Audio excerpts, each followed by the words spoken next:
On est devant les morceaux du mur, Christophe, là. Oui, je vois. Et alors, quel effet ça te fait de revoir le mur? Ben, maintenant, je vois, ça fait 25 ans.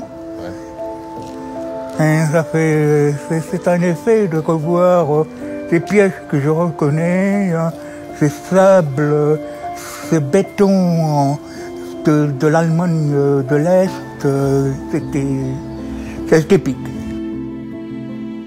Et c'était la partie qu'à l'époque où je peignais le mur, c'était la partie inaccessible. Inaccessible, c'est pour ça que c'est tout à fait symbolique de faire peindre aujourd'hui sur ces morceaux.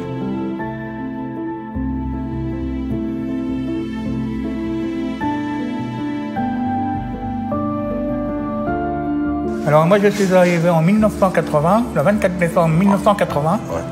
Et tu as commencé à peindre avec Thierry On Noir. a commencé à peindre en 84. En 84, c'est ça.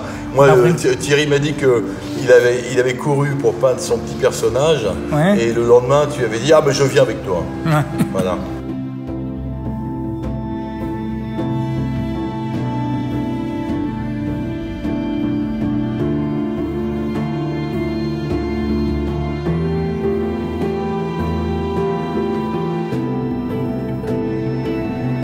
Pourquoi on peint le mur? Pour beaucoup de choses et surtout parce qu'on a des idées à traduire dans notre cœur. Ce qu'on a là-dedans, on veut l'exprimer.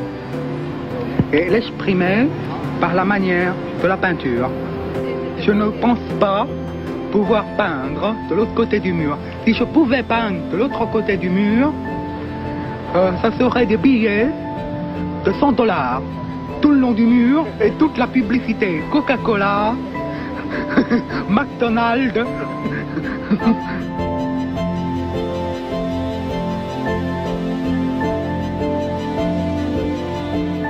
Le plus particulier, c'est que nous, on a peint de haut en bas. De haut en bas le mur, et c'est pour ça qu'on appelle ça des... Enfin, ce sont des véritables peinture fresques. Murale, voilà. Peinture fresque. Ce sont des fresques. Et là, je pense qu'il fallait que Thierry même ait un peintre qui s'appelle Christophe Boucher, qui lui montre justement cette idée de fresque. Voilà. Et c'est l'histoire, vous avez fait les fables de La Fontaine à un moment donné. Alors, on a travaillé presque à la porte de la mer place, on a peint sur les fables de La Fontaine, on a peint sur plusieurs sujets. Statue de la Liberté aussi.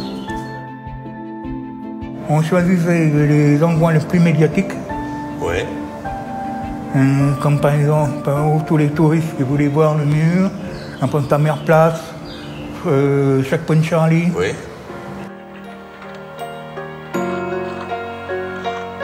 J'avais commencé à percer un trou. Tu as percé un trou dans le mur, mais alors là, le vrai mur, enfin, le mur côté ouest, je veux dire, qui était très épais. Et tu étais passé à travers? Et on a passé à travers avec une bonne mèche, on a passé à travers, il y avait un trou pour qu'on regardait. Et qu'est-ce qu'on fait, les vopos et les... On regardait parce que ça donnait en plein sur il y avait un mirador à côté, et nous, on avait percé exactement à l'endroit où, quand ils rentraient dans le mirador... Et c'était pas dangereux? Ben, moi, la première fois, ils ne sont pas trop aperçus, mais tout le monde pouvait regarder, quoi. Et où c'est que c'était assez dangereux, on pouvait se faire tirer. Tirer dessus, oui.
Peter Hunziker, il habitait dans une maison qui était la frontière même.